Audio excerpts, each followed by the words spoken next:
الحمد لله وكفى والصلاة والسلام على خاتم الأنبياء سيدنا وحبيبنا محمد المصطفى وعلى آله المجتبى وأصحابه النجبى. اللهم صل على سيدنا محمد النبي الأمي الهاشمي وعلى آله وأصحابه نجوم الهدى. أما بعد فقد قال الله تبارك وتعالى في القرآن المجيد والفرقان الحميد: أعوذ بالله من الشيطان الرجيم. بسم الله الرحمن الرحيم. والسابقون الأولون من المهاجرين والأنصار والذين اتبعوهم بإحسان رضي الله عنهم ورضوا عنه.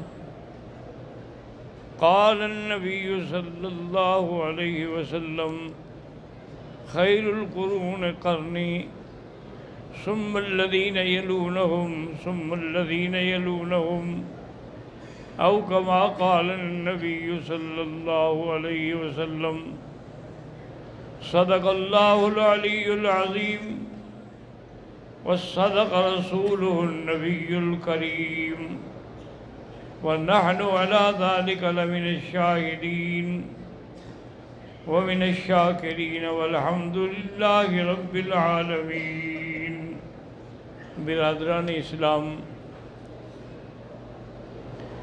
الحمدللہ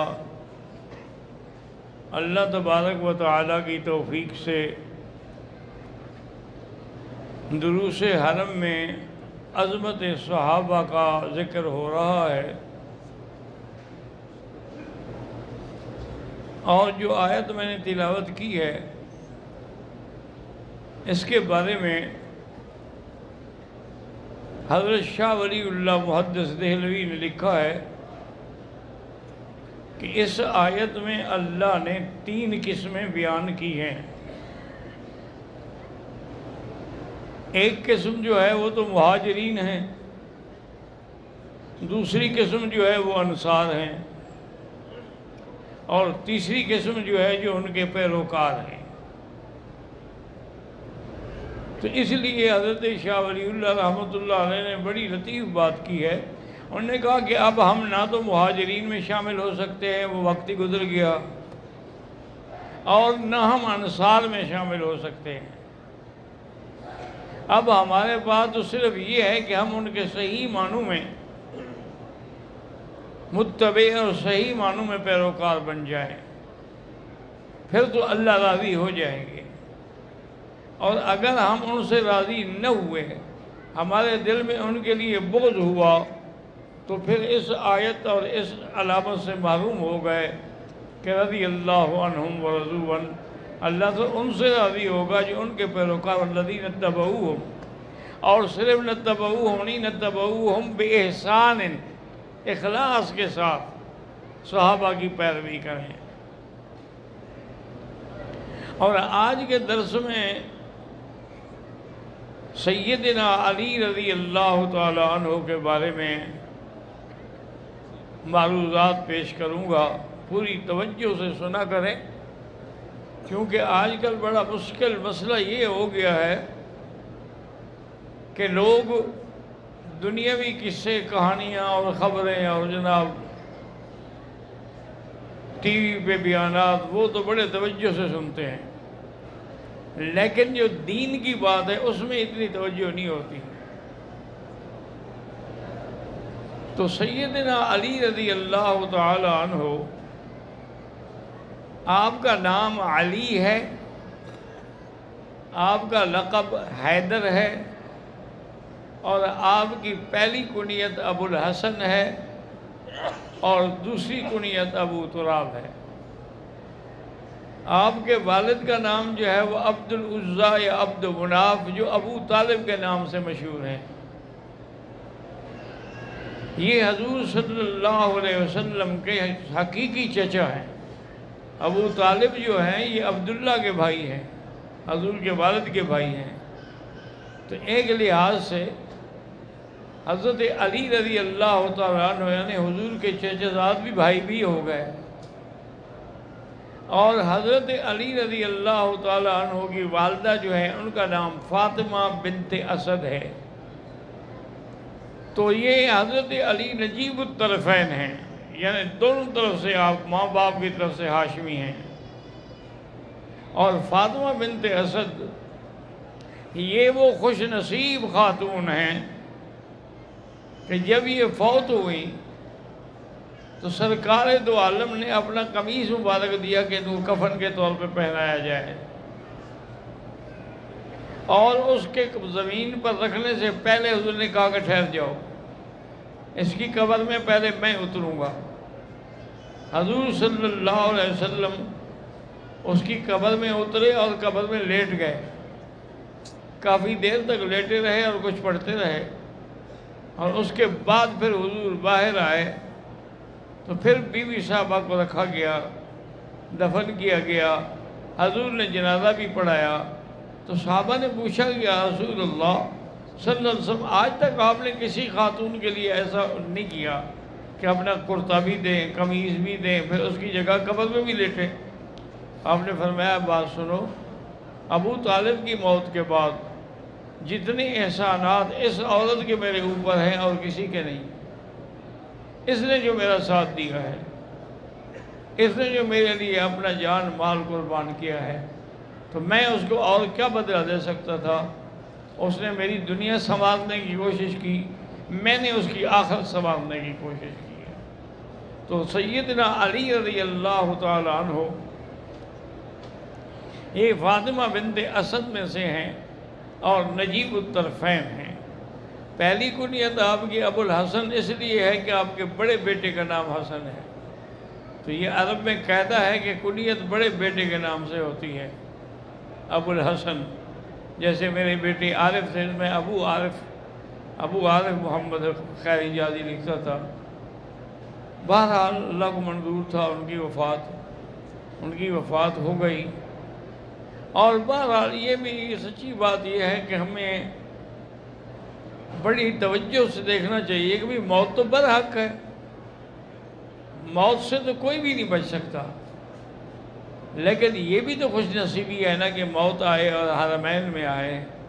جیسے میرے والد صاحب بھی جنت المعلیٰ میں دفن ہیں، میری والدہ محترمہ بھی جنت المعلیٰ میں دفن ہے، اور میرا بیٹا عارف بھی جنت المعلیٰ میں دفن ہے، اس کی بیوی بھی جنت المعلیٰ میں دفن ہے، میری ہمشیرہ بھی جنت المعلیٰ میں دفن ہے، یعنی ہمارا سارا خاندان جو ہے وہ جنت المعلیٰ میں ہے۔ تو یہ اللہ کا احسان ہے۔ ہمارے دوست بھی ہیں اور محبت کی بنا پر ہم ان کو بھائی بھی کہتے ہیں، وہ بھی مجھے بھائی جب بھی فون کریں گے تو بھائی جان کہہ کے بات کریں گے۔ مولانا منظور صاحب ہیں، نعمانی ظہر پیر، ہمارے علاقے میں ایک جگہ ہے خانپور کے قریب، بہت بڑا مدرسہ ہے ان کا ماشاءاللہ، اور ویسے بھی وہ بہت بڑے عالم ہیں، محدث بھی ہیں، مفسر بھی ہیں، اور رمضان المبارک میں دورہ حدیث دورہ تفسیر پڑھاتے ہیں۔ تو پہلے تو وہ کراچی میں پڑھاتے تھے، اب میرے علم میں نہیں ہے کہاں پڑھاتے ہیں۔ انہوں نے مجھے ایک دن کہا کہ مکی صاحب آپ کو مبارک ہو، ان کا بھی نوجوان بیٹا فوت ہوا ہے۔ انہوں نے کہا کہ میں نے خواب میں دیکھا کہ آپ کی گھر والی اور آپ کی ہمشیرہ یہ دونوں بڑے اعلیٰ لباس میں ہیں، اور بڑا جیسے آدمی کوئی شادی کے لیے تیار ہوتا ہے اس طرح تیار کھڑے ہیں۔ تو میں نے دور سے السلام علیکم کیا تو انہوں نے مجھے پکڑ لیا، کہنے لگے تم ہمارے بیٹے ہو، ہمارے برخوردار ہو، دور سے کیوں مل رہے، آؤ میرے گلے لگ جاؤ۔ میں مجبوراً ان کے گلے بھی لگا۔ تو انہوں نے کہا کہ اب میرے بیٹے کا نام لے کر کہ آج اس کی شادی ہے، ہم اس کی شادی پہ شرکت کرنے کے لیے جا رہے ہیں۔ تو انہوں نے کہا جناب یہ اتنا مبارک خواب ہے، یعنی وہ بھی جنت میں اور آپ کی والدہ اور آپ کی بہن جو ہے وہ بھی جنت میں۔ تو بہرحال یہ ہے کہ یہ بھی ایک خوش نصیبی کی بات ہوتی ہے اللہ تبارک و تعالی، لیکن ان ساری چیزوں کے ساتھ سب سے بڑی بات یہ ہے کہ خاتمہ ایمان پہ ہو۔ انسان کا خاتمہ جو ہے نا جی وہ ایمان پہ ہونا چاہیے۔ ایمان پہ اگر خاتمہ نہ ہو تو پھر چاہے وہ حرم میں دفن ہو یا چاہے وہ مکے میں دفن ہو یا چاہے مدینے میں دفن ہو چاہے کعبے کے اندر دفن ہو، نجات نہیں ہوگی۔ نجات تب ہوگی جب خاتمہ ایمان پہ ہوگا، کیونکہ اگر اس کے ایمان میں عقیدے میں کوئی فرق ہے، کمزوری ہے، تو پھر اللہ تبارک و تعالی نے کہہ دیا ہے کہ جس آدمی نے جنت کا حصول لینا ہے تو سب سے بڑی بات یہ ہے کہ ان کا عقیدہ صحیح ہونا چاہیے۔ تو حضرت علی رضی اللہ تعالی عنہ ان کا سب سے پہلی قربانی کا وقت جو ہے وہ ہجرت کی رات ہے۔ ہجرت کی رات حضور پاک نے حضرت علی کو فرمایا کہ میرے پاس کفار کی امانتیں ہیں۔ اب یہ دیکھو کہ وہ بدبخت نبی نہیں مانتے لیکن امین مانتے ہیں، صادق الوعد بھی مانتے ہیں، اس لیے تو اپنی امانتیں رکھتے ہیں۔ اور پھر میرے پاس ان کی امانتیں ہیں اور سب پر سب کا نام لکھا ہوا ہے، تو لہٰذا تم رات بستر پہ سو جاؤ اور وہ مجھے قتل کرنے کے لیے آج رات حملہ کریں گے۔ آپ میری چادر لے کے سو جائیں تاکہ اگر وہ دیکھیں تو انہیں احساس ہو کہ میں سو رہا ہوں، اور اتنے میں مجھے موقع ملے گا تو ہم نکل جائیں گے۔ حضرت علی نے کہا کہ یا رسول اللہ میں چاہتا تھا میں آپ کے ساتھ رہوں، لیکن اگر آپ کا یہ حکم ہے تو بہرحال اس رات بستر پہ سونا جو ہے وہ بھی موت کی انتظار ہے۔ یہ معمولی بات نہیں تھی، لیکن اللہ جس کو شان دے، یعنی حضرت علی کو حضور کے بستر پہ سلایا اور اللہ نے اس کی کفار کی امانتیں اس کے سپرد، اور اللہ کی امانت جو ہے وہ ابو بکر کے سپرد۔ وہ حضرت حضور کے ساتھ ابو بکر جا رہے ہیں رضی اللہ تعالی عنہ وارضاہ۔ اب یہ ہے کہ حضرت علی رضی اللہ تعالی عنہ صبح جب ان کی آنکھیں کھلی اور انہوں نے دیکھا کہ بھئی یہ تو حضرت علی سو رہے ہیں، انہوں نے پوچھا کہ علی این رسول اللہ؟ انہوں نے کہا مجھے کیا پتہ ہے کہ اب وہ کہاں ہوں گے، یعنی بات بھی صحیح کی کہ اب وہ کہاں ہوں گے، کیونکہ کہاں پہنچ گئے ہوں گے اللہ عالم۔ تو حضرت علی نے سب کو ان کی امانتیں دیں، ایک ایک چیز سپرد کی، اور اس کے بعد پھر آپ ہجرت کر کے مدینہ شریف چلے گئے۔ ایک یہ ہجرت کی رات تھی، اور دوسرا یوم مواخات۔ مواخات کہتے ہیں کہ حضور نے سب کو بھائی بھائی بنایا، ایک مہاجر ایک انصاری، ایک مہاجر ایک انصاری۔ اور انصار کہتے ہیں مدینے والوں کو، مہاجر وہ تھے جو مکے سے ہجرت کر کے گئے تھے۔ اب مہاجرین کا تو کوئی ٹھکانہ نہیں تھا، کوئی گھر نہیں تھا، کوئی جگہ نہیں تھی، تو حضور نے اس کا یہ بڑا مبارک حال سوچا کہ ان کے درمیان میں مواخات قائم کر دی، یعنی ایک انصاری ایک مہاجر۔ اور انصار نے بھی ایسی قربانی دی کہ اپنا گھر جو تھا انہوں نے کہا میرا بھائی دیکھو اللہ کے نبی نے ہمارا بھائی بنایا ہے، یہ اب آدھا گھر میرا ہے آدھا تمہارا ہے، یہ آدھا باغ میرا ہے آدھا باغ تمہارا ہے، اور یہ بھی دیکھو کہ میری 4 بیویاں ہیں، ان میں جو تمہیں پسند ہو میں اس کو طلاق دے دیتا ہوں، تم شادی کر لو۔ حضور نے تمہیں میرا بھائی بنایا تو باقی اس سے بڑا رشتہ کون سا ہو سکتا ہے۔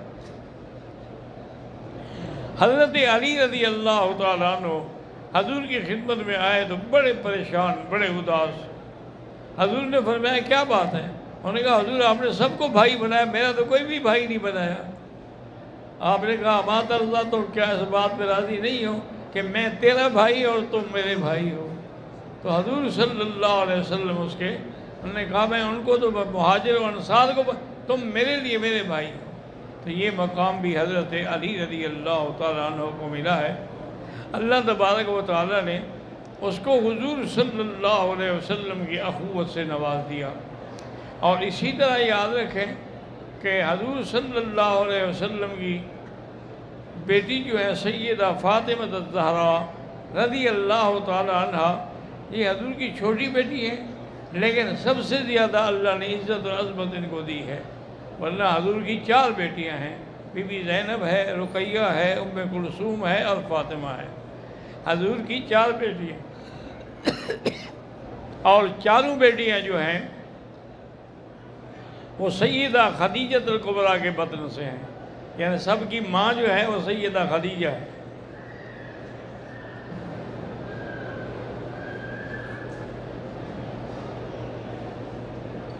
تو حضور صلی اللہ علیہ وسلم کی پیاری بیٹی، جس کا اتنا بڑا مقام تھا کہ جب وہ حضور کے گھر آتی تھی تو حضور کھڑے ہو جاتے تھے اور اس کے سر پہ بوسہ دیتے تھے، اور جب حضور اس کے گھر میں جاتے تو وہ بھی استقبال کے لیے کھڑے ہو جاتے تھے۔ تو اسی سے علماء اور محدثین نے مسئلہ نکالا ہے کہ بھئی کسی کے لیے کھڑا ہونا مناسب نہیں ہے، اس میں کراہت ہے، لیکن اس آدمی کے لیے کہ جس کے اندر کوئی تکبر پیدا نہ ہو کھڑے ہونے سے، اور کوئی کھڑا ہو تو خوش ہو جائے، نہ خوش ناراض ہو جائے، اس کے لیے کھڑا ہونا کوئی منع نہیں ہے، ورنہ تو حضور بی بی فاطمہ کو منع کر دیتے اور خود بھی آپ کھڑے نہ ہوتے۔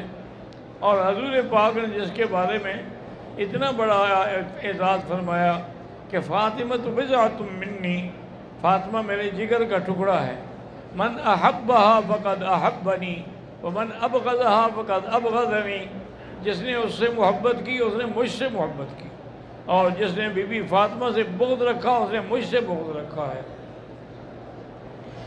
حضرت علی رضی اللہ تعالیٰ عنہ نے پیغام دیا رشتے کے لیے، حالانکہ پہلے کئی پیغام آ چکے تھے، لیکن حضور نے کسی پیغام پر آپ نے اقرار نہیں کیا، لیکن جب حضرت علی کا پیغام آیا تو آپ نے قبول فرما لیا، اور آپ نے فرمایا کہ ما تزوجت من نسائی ولا بناتی الا بوحی، میں نے اپنی بیٹیوں کی یا اپنی بیویوں کی شادی نہیں کی جب تک کہ مجھے اللہ کا حکم نہیں ہوا، اللہ نے حکم دیا تو پھر میں نے وہ شادی کی۔ اس کا مطلب یہ ہے کہ حضرت علی کا رشتہ جو ہے یہ بھی اللہ کے حکم سے ہو رہا ہے۔ حضور نے فرمایا علی تمہارے پاس اس وقت کیا ہے بی بی فاطمہ کو حق المہر دینے کے لیے؟ اس نے کہا حضور میرے پاس ایک گھوڑا ہے اور ایک زرہ ہے پہننے کے لیے، اور میں گھوڑا تو اپنے پاس رکھو، جہاد پہ جانا پڑتا ہے، لیکن زرہ جو ہے وہ بیچ دو اور اس کے جتنے پیسے ملے وہ بی بی فاطمہ کو حق المہر میں دے دو۔ تو آپ نے کہا ٹھیک ہے، آپ وہ زرہ لے کے چل پڑے اور آپ نے اس کا اعلان کیا، بولی لگائی 480 درہم۔ تو آپ کی پشت پہ حضرت عثمان نے ہاتھ رکھا اور کہا کہ حضرت علی مجھے یہ بولی قبول ہے، یہ 480 درہم لے لو اور زرہ مجھے دے دو۔ انہوں نے زرہ لے لی، زرہ لے کے پیسے لے کے خوش خوش حضرت علی جا رہے ہیں۔ انہوں نے پھر بلایا کہ علی ٹھہر جاؤ، یہ جو ہے پیسے یہ میری طرف سے بی بی فاطمہ کی مہر میں ہیں، تو یہ ان کو دے دینا۔ تو آپ کا مقصد ہے کہ زرہ بھی واپس آ گئی اور پیسے بھی واپس آ گئے۔ تو اس طرح حضرت علی رضی اللہ تعالیٰ عنہ کا نکاح ہوا۔ اور یہ بھی یاد رکھ لیں کہ حضور نے خود نکاح پڑھایا ہے، اور پتہ ہے گواہ کون ہے؟ حضرت ابو بکر اور حضرت عمر۔ اب رافضی خود سوچیں کہ اگر نعوذ باللہ حضرت ابو بکر اور عمر کے ایمان پہ بحث کریں گے تو پھر علی کا نکاح کہاں جائے گا؟ اس کے نکاح کے گواہ تو ایماندار ہونے چاہیے نا۔ تو وہ اگر ایماندار نہیں مانتے ہیں تو پھر اس کا معنی یہ ہے کہ وہ نکاح ہی نہ ہوا۔ تو اس لیے بڑا سوچ سمجھ کے قدم اٹھایا کریں، یہ اللہ کی تقسیم ہے، کسی سے حضور نے بیٹیاں لی ہیں اور کسی کو دی ہیں۔ حضور نے حضرت ابو بکر سے بیٹی لی اور حضرت عمر سے بھی بیٹی لی، آج وہ دونوں بھی آپ کے ساتھ روضے میں آرام فرما ہیں، اور حضرت علی کو بھی اپنی بیٹی دی، وہ بھی جنت کا حقدار ہے۔ اسی لیے حضور صلی اللہ علیہ وسلم ایک دن حضرت علی کے گھر میں تشریف لائے تو دیکھا کہ بی بی فاطمہ اداس بیٹھی ہیں، اور پوچھا آئین ابن امے کے، وہ علی کہاں ہے؟ انہوں نے کہا حضور پتہ نہیں آج ناراض ہو کے باہر چلے گئے ہیں۔ تو حضور صلی اللہ علیہ وسلم اسے ڈھونڈتے ڈھونڈتے آئے تو دیکھا کہ مسجد میں مٹی پہ سو رہے ہیں اور مٹی کا ہی سرہانہ بنایا ہوا ہے، سارے بدن پہ مٹی ہے۔ تو آپ نے مٹی بھی جھاڑی اور کہا قم یا ابو تراب، قم یا ابو تراب، مٹی کے باپ اٹھو۔ تو حضرت علی رضی اللہ تعالیٰ عنہ کی یہ کنیت جو ہے، اس لیے حضرت علی فرماتے تھے کنیت تو میری ابو الحسن تھی، لیکن جو حضور نے میری کنیت رکھی ہے ابو تراب، اس جیسی کنیت پھر مجھے اور کہیں سے نہیں ملے گی۔ لہذا آج کے بعد جو مجھے ابو تراب کہے گا میں خوش ہوتا ہوں۔ حضرت علی رضی اللہ تعالیٰ عنہ کو یہ عظمت بھی ملی ہے۔ اسی طرح آپ دیکھیں کہ جنگ احد کے موقع پر یہ حضرت علی کی شان ہے۔ فرماتے ہیں کہ شیطان نے آواز دلائی کہ مات محمد مصطفیٰ صلی اللہ علیہ وسلم فوت ہو گئے، تو کہتا ہے صحابہ بالکل ہکا بکا رہ گئے، اور میں اسی جوش میں، میرے سامنے کافروں کا ایک بڑا جتھا تھا، تو بس میں تلوار چلاتا گیا اور کافر فی النار ہوتے گئے، اور میں پورا کراس کر گیا، پھر واپس کراس کر کے آیا۔ اور اس کے بعد یہ ہے کہ میں نے دیکھا کہ حضور صلی اللہ علیہ وسلم موجود تو ہیں لیکن آپ زخمی ہیں۔ تو حضور صلی اللہ علیہ وسلم کو زخموں کو پانی حضرت علی نے دیا، پانی پلایا، دھویا، اور اس پر راکھ جلا کر، اس کی چٹائی جلا کر راکھ بنا کے وہ بی بی فاطمہ نے آپ کے زخموں پہ رکھی ہے۔ اور اسی اثناء میں ابو سفیان نے اعلان کیا حل فیکم محمد مصطفیٰ ہیں یا شہید ہو گئے؟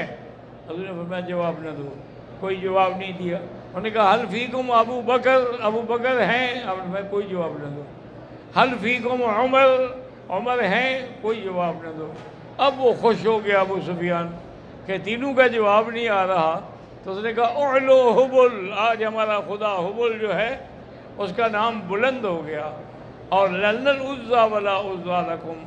لیکن اب حضرت عمر سے صبر نہ ہو سکا، اور حضرت عمر کا جہیر الصوت، بڑے بلند آواز سے جب اس نے کہا اعلو حبل، تو حضرت عمر کھڑے ہوئے اور کہا کہ اللہ اعز و اجل۔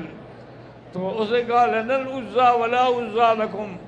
حضرت عمر نے جواب میں دیا لنا مولانا ولا مولا لکم۔ اس نے کہا قتلانا و قتلاکم سواء، ہم تمہارے بھی، تم نے ہمارے 72 مارے تھے، ہم نے بھی تمہارے 72 برابر ہو گئے۔ انہوں نے فرمایا لیسوا سوا، برابر نہیں ہیں، قتلاکم فی النار و قتلانا فی الجنہ، تمہارے جو قتل ہوئے ہیں وہ جہنم میں جائیں گے اور ہمارے جنت میں جائیں گے، برابر کیسے ہو گئے؟ تو اتنا بڑا مقام جو تھا۔ پھر حضور صلی اللہ علیہ وسلم نے جب تبوک کے لیے تیاری کی تو آپ نے حضرت علی رضی اللہ تعالیٰ سے فرمایا کہ یا علی ایسا کرو کہ انت تخلفنی، میرے گھر میں تم رہو اور پیچھے تم ساری نگرانی کرو۔ انہوں نے کہا یا رسول اللہ تخلفنی بالصبیان، مجھے آپ بچوں میں چھوڑ کے جائیں گے، آپ جہاد میں چلے جائیں گے؟ آپ نے فرمایا کہ اما ترضیٰ، تم اس بات پہ راضی نہیں ہو ان تکون بمنزلت ہارون من موسیٰ، تم میرے لیے اسی طرح ہو جیسے ہارون اور موسیٰ علیہ السلام تھے، کہ موسیٰ علیہ السلام بھی ہارون کو چھوڑ کے گئے تھے، میں بھی آپ کو چھوڑ کے جا رہا ہوں، لیکن الا لا نبی بعدی، لیکن میرے بعد کوئی نبی نہیں ہوگا۔ اس لیے بعد استدلال کرنے کی کوشش کرتے ہیں نا جی کہ حضور نے مثال دی ہے موسیٰ اور ہارون کی، تو ہارون کو خلیفہ پر، تو اس لیے حضرت علی کو خلیفہ، تو حضور نے تو بتا دیا کہ لا نبی بعدی، میرے بعد کوئی نبی نہیں ہے۔ اچھا، پھر اتفاق یہ ہے کہ کسی ظالم کو ختم نبوت پہ حملہ کرنے کا موقع نہ ملے۔ حضرت ہارون جو تھے وہ حضرت موسیٰ علیہ السلام سے پہلے فوت ہو گئے، جب پہلے فوت ہو گئے تو بعد میں کیسے وہ خلیفہ بنیں گے؟ تو اس لیے ہمیشہ یہ مقام جو تھا یہ بھی حضرت علی رضی اللہ تعالیٰ عنہ کو ملا ہے۔ حضور صلی اللہ علیہ وسلم جب جنگ خیبر کے لیے تشریف لے گئے تو وہاں بہت قلعے تھے۔ یہ یہودیوں کی عادت ہے کہ ہر جگہ یہ بڑے بڑے قلعے بنا کے رہتے ہیں، تو وہاں بڑے قلعے تھے اور سارے قلعے الحمدللہ مختلف صحابہ کے ہاتھ سے فتح ہو گئے، لیکن ایک قلعہ بچ گیا، قلعہ قموس، اور اس کو قلعہ مرحب بھی کہتے تھے اور قلعہ قموس بھی کہتے تھے۔ تو حضور صلی اللہ علیہ وسلم نے اعلان فرمایا کہ کل میں اس بندے کو جھنڈا دوں گا جو اللہ سے محبت کرتا ہے اور اللہ کے رسول سے بھی محبت کرتا ہے، اور اللہ کا رسول بھی اس سے محبت کرتے ہیں، اور اسی کے ہاتھ پہ فتح ہوگی۔ صحابہ کہتے ہیں کہ ساری رات ہمیں نیند نہیں آئی کہ بھئی یہ خوش نصیبی کس کو ملتی ہے، یہ پیغام اور یہ جھنڈا اور یہ فتح یہ کس کے ہاتھ میں آئے گی۔ صبح کی نماز کے بعد فوراً حضور نے فرمایا این علی، حضرت علی کہاں ہیں؟ تو صحابہ نے کہا فی عینیہ رمد یا رسول اللہ، حضرت علی کی آنکھوں میں تکلیف ہے، وہ چل نہیں سکتے، انہوں نے تو نماز بھی خیمے میں بیٹھ کے پڑھی ہے، عرض میں ادعو علی لے آؤ حضرت علی کو، تو حضرت علی 2 آدمیوں کے کندھے پہ ہاتھ رکھ کے آئے، چل نہیں سکتے تھے۔ حضور کی خدمت میں جب آگے بیٹھے، حضور نے فرمایا کہ میں نے فیصلہ کیا ہے کہ جھنڈا تمہیں دوں گا، اور نے کہا سمعا و طاعۃ یا رسول اللہ، میری جان قربان، لیکن مجھے تو زمین ہی نظر نہیں آتی، تو میں کیسے جنگ کروں گا، اور میں قریب ہو جاؤ۔ وہ قریب ہوا، حضور صلی اللہ علیہ وسلم نے اپنا لعاب دہن مبارک اس کی آنکھوں پہ لگایا اور کہا اللہم اشفہ اللہم اشفہ۔ یہاں سے ثابت ہو گیا کہ شفا دینے والی اللہ کی ذات ہے۔ ہاتھ محمد مصطفیٰ کا تھا، لعاب محمد مصطفیٰ کا تھا، لیکن شفا اللہ تبارک و تعالیٰ دیتے ہیں۔ اور اسی طرح جو حضرت علی کو مشکل کشا سمجھتے ہیں، وہ اپنی مشکل دور نہیں کر سکے تو ہماری مشکل کیسے حل کریں گے؟ حضور پاک کے ہاتھ لگانے سے اور لعاب لگانے سے حضرت علی فرماتے ہیں کہ میری آنکھوں میں ایسی ٹھنڈک ہو گئی اور میری نظر اتنی تیز ہو گئی کہ جو چیزیں پہلے مجھے دور سے نظر نہیں آتی تھی وہ بھی نظر آنے لگ گئیں، اور اس کے بعد پھر مجھے کبھی آنکھوں میں تکلیف نہیں ہوئی، کیونکہ حضور صلی اللہ علیہ وسلم کا ہاتھ لگ گیا تھا۔